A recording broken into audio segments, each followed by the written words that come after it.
संध की क्लास में आपका स्वागत है। ठीक है, आज हम नया बिल्कुल चैप्टर हमारा नया अध्याय है संध। व्याकरण में नया अध्याय क्या है? संध। इसके बारे में हम चर्चा आपसे करेंगे। ठीक है, तो अच्छा, इसके पहले आपने कभी संध के बारे में कुछ सोचा समझा, जाना कुछ इसके बारे में आप कुछ बता सकती हो? बताइए, बताओ पूजा। संधि का मतलब होता है मेल जोल। ठीक, बहुत अच्छे। वास्तव में सही बताया। संधि का तात्पर्य या संधि का मतलब या संधि के मायने क्या होते हैं? मेल या जोड़। क्या होता है? मेल या जोड़। ठीक, प्रांजुल। ठीक है, अब देखिए संधि। अभी मैं केवल संधि के बारे में चर्चा कर रहा हूँ। किसके बारे में? अभी केवल संधियों के बारे में चर्चा की जा रही है। जैसे कि मैं अगर आपसे कहूं कि आपका शरीर कैसे बना है, आपका शरीर कैसे बना है, तो आपका शरीर भी संधियों से मिलकर के बना है। संधि मतलब जोड़ करके, मिल करके। अब शरीर में क्या क्या है? देखिए, मांस है, हड्डियां हैं, मज्जा है ना, खून है। जब आपस में मिल गए तो एक शरीर का निर्माण हो गया। बताइए, हड्डियां मिली, मांस मिला, मज्जा मिला, रक्त मिला, है ना, मिल करके क्या हुआ? एक संधियों का निर्माण। संधि मतलब मेल, सबका मेल हुआ। जब सबका मेल हो गया तो यहाँ पर संधि होगी। जिस प्रकार से आपका एक विद्यालय है ना, विद्यालय में भी देखिए, विद्यालय भी संधियों से मिलकर बना हुआ है। और संधियाँ, इसमें संधि में कौन कौन सी चीज़ें हैं? इसमें देखिए, रेत है, बालू है, सीमेंट है, सरिया है। जब आपस में मिल गए, जब सब में संधि हो गई तो एक विद्यालय का निर्माण हो गया, एक कमरे का निर्माण हो गया। ठीक, अच्छा, जब संधि होती है तो संधि होने के पश्चात उसमें नया परिवर्तन आता है। अब देखिए, ईंटा है अलग, बालू है अलग, सीमेंट अलग, सरिया। जब अलग अलग थे तो उनका स्वरूप अलग था, लेकिन जब दोनों जब सब मिल गए, जब संधि हो गई तो उनका एक नया रूप बन करके आ गया। आपके सामने एक नया रूप बन करके आ गया। बताइए, है कि नहीं? समझ में आया? अब चूंकि अब हम अभी तक बताए थे आपको सांसारिक चीजों में संधियां, ये कुल मिलाकर के आप कह सकते हैं कि संधियां संसार के प्रत्येक वस्तु में विद्यमान है। यानी संधि प्रत्येक संसार के प्रत्येक वस्तु में है। बिना संधियों के कुछ हो नहीं सकता है। ठीक है, अब हम चूंकि हम क्या पढ़ रहे हैं? व्याकरण पढ़ रहे हैं। क्या पढ़ रहे हैं? हम लोग व्याकरण पढ़ रहे हैं, और उस व्याकरण में हम संस्कृत व्याकरण पढ़ रहे हैं। और संस्कृत व्याकरण के अंतर्गत हम वर्णों में संधियों का अध्ययन करेंगे कि वर्णों में किस प्रकार से संधियां होती हैं। ठीक, अब चूंकि आपको पहले ही बता दिया कि संधि का मतलब ये होता है मेल या जोड़। शाब्दिक अर्थ क्या है? मेल या जोड़। ठीक है, किसमें संधि पढ़ेंगे? हम वर्णों में संधि पढ़ेंगे।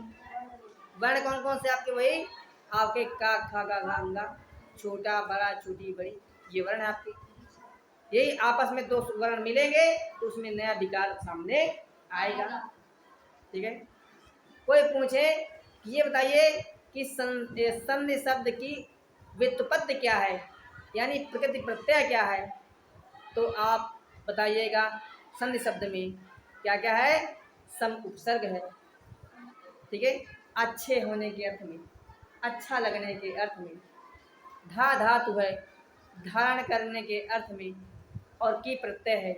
ठीक है, जब तीनों मिल जाएंगे तो संधि शब्द का निर्माण हो जाएगा, जो व्याकरणचारों ने बता दिया।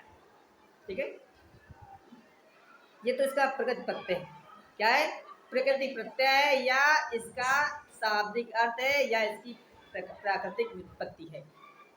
ठीक, अब देखिए, चूंकि हम पढ़ रहे हैं संधि क्या वर्णों में संधियां, क्या पढ़ रहे हैं वर्णों में संधियां। तो आपके जो वर्ण है आपके क्या है, छोटा बड़ा छोटी बड़ी, है ना, जो 9 स्वर हैं, 33 व्यंजन। इन्हीं व्यंजनों में, इन्हीं स्वरों में आपकी वर्णों की संधियां होंगी और इन्हीं का मेल जोड़ आपस में होगा, उसमें नया विकार उत्पन्न हो जाएगा।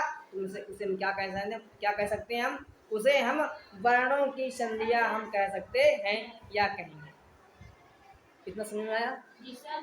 ठीक, अब देखिए, पूछ सकता है कि संधियां मुख्यतः कितने प्रकार की होती हैं?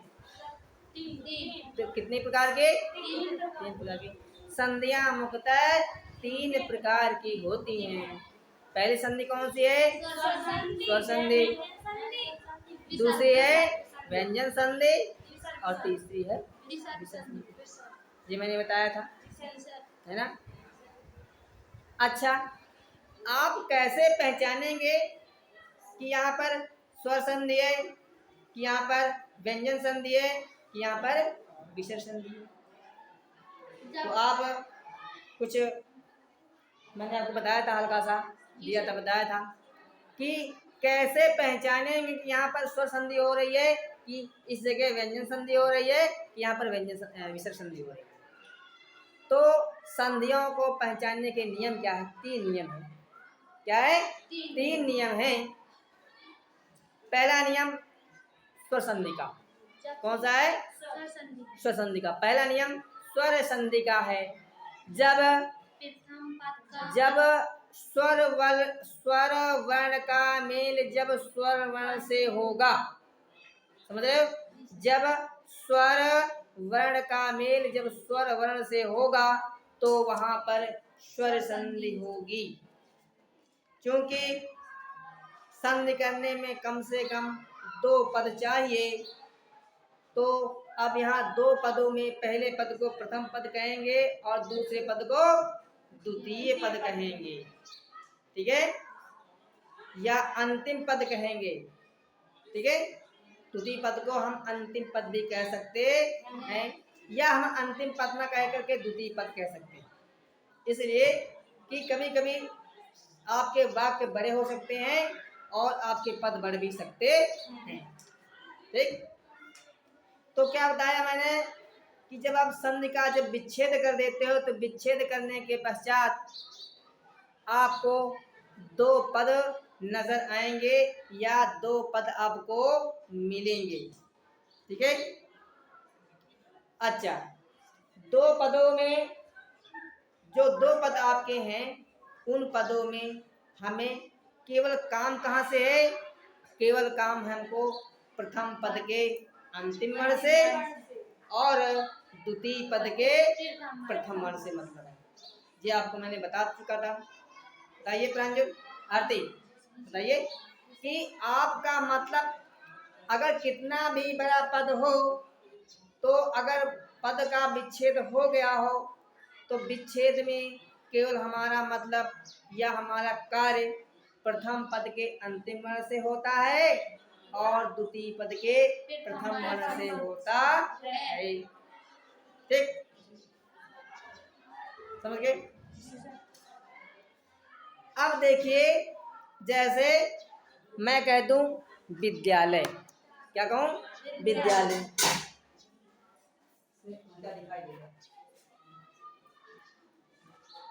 अब विद्यालय शब्द है, ठीक, सिर्फ जो विद्यालय शब्द है, विद्यालय को हम 2 भागों में विच्छेद कर सकते हैं, विद्याधर आलय, या संस्कृत में कहेंगे, क्या कहेंगे?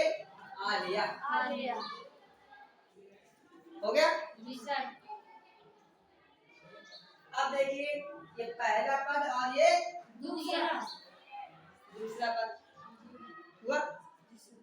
हमको मतलब केवल क्या है? 2 ही वर्णों से है, प्रथम पद के अंतिम वर्ण से और द्वितीय पद के प्रथम वर्ण से, ठीक।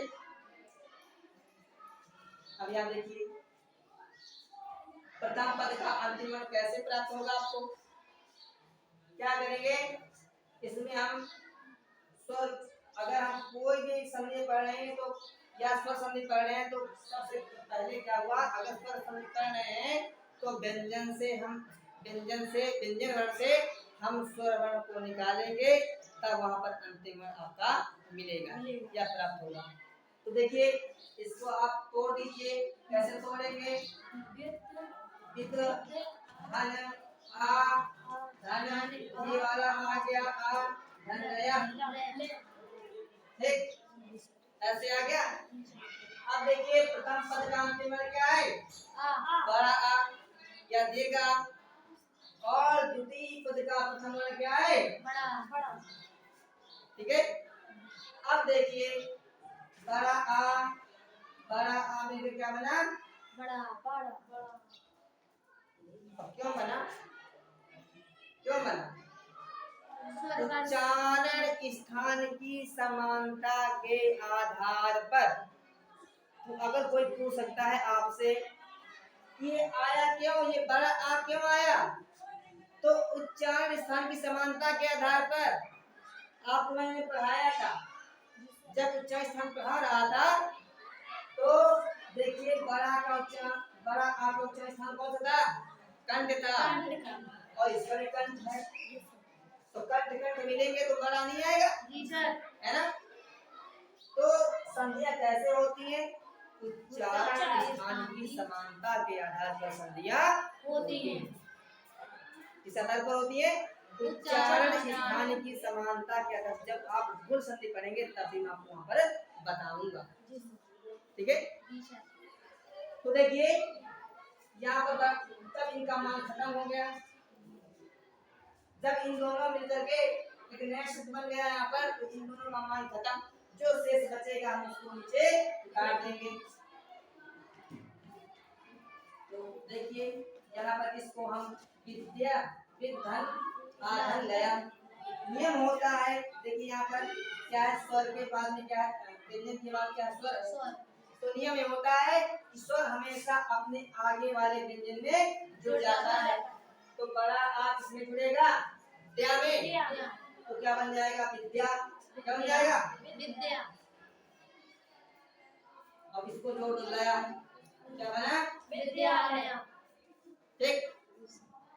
अब देखिए प्रथम, अब स्वर संधि की पहचान क्या है, जब स्वर वर्ण के बाद स्वर वर्ण आए तब वहां पर स्वर संधि होगी, यानी प्रथम पद का अंतिम वर्ण कोई स्वर हो और द्वितीय पद का प्रथम वर्ण कोई स्वर हो, तो वहां पर स्वर संधि होगी। फिर देखिए जब दो पदों में प्रथम पद का अंतिम वर्ण कोई स्वर हो तथा द्वितीय पद का प्रथम वर्ण कोई स्वर हो, तो वहां पर स्वर संधि हो जाएगी। समझ गए, समझ गए। अब देखिए अब आगे आएगा व्यंजन संधि। अभी केवल मैं आपको पहचानना बता रहा हूँ कि कैसे पहचानेंगे। अब व्यंजन संधि कैसे पहचानेंगे, देखिए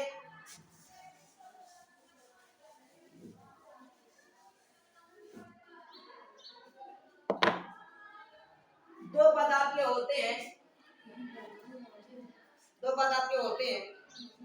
पहला पद और द्वितीय पद।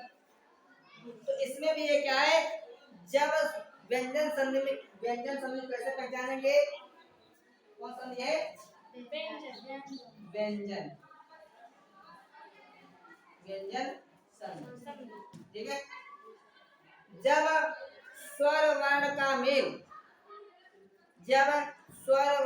मेल स्वर या व्यंजन से होगा तो वहां पर व्यंजन संधि होगी, यानी प्रथम पद का अंतिम वर्ण,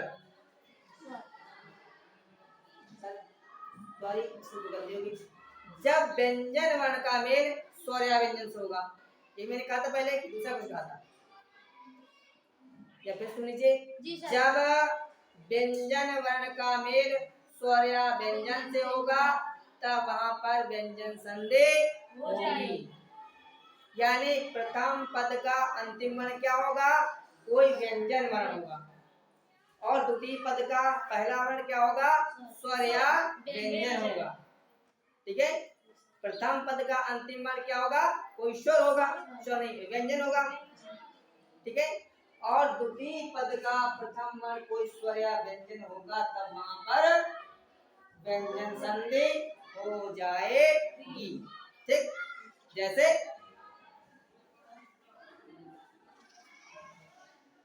देखिए दिख, क्या लिखते हैं हम?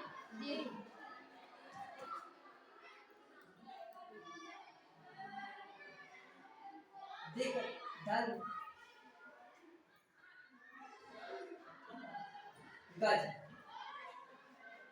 गजा, दिख धन गजा। अच्छा, कब पहचान, कब कैसे मालूम होगा आपको कि प्रथम पद का अंतिम वर्ण व्यंजन आएगा?